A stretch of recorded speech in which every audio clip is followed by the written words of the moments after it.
Welcome po dito sa ating channel ang Showpo.ph. June 14, 2026.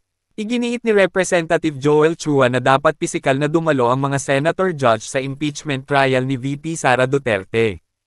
Ayon kay Congressman Joel Chua, katulad ng sa regular na korte, mahalagang maobserbahan ng mga hukom ang dim honor o pagkilos ng mga testigo upang makabuo ng tamang hatol, conviction o acquittal, isang bagay na hindi magagawa kung hindi sila dadalo sa mga pagdinig.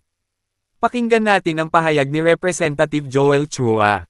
Ito po yung malaking issue talaga pagdating po sa numero. Dahil ako po personally, naniniwala po ako, dapat po kung sino lamang po yung nagpa-participate sa impeachment trial, dapat yun lamang ang boboto.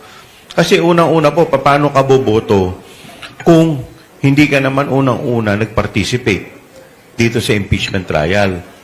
So paano, parang isang huwes, paano po siya mag-render ng kanyang verdict, whether guilty or not, kung hindi naman niya nakita yung mga sinabi ng mga testigo. Pangalawa, hindi po natin pwedeng iparehas yung impeachment trial sa ordinaryong legislative na ginagawa po ng mga senador.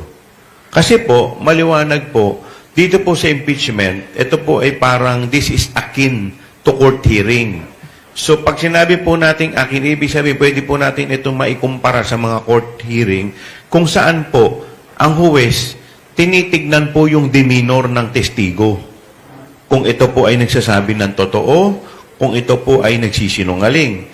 Parte po ng kanilang pag-render ng kanilang judgment base po sa mannerism, sa conduct ng testigo na inuupo po sa witness stand.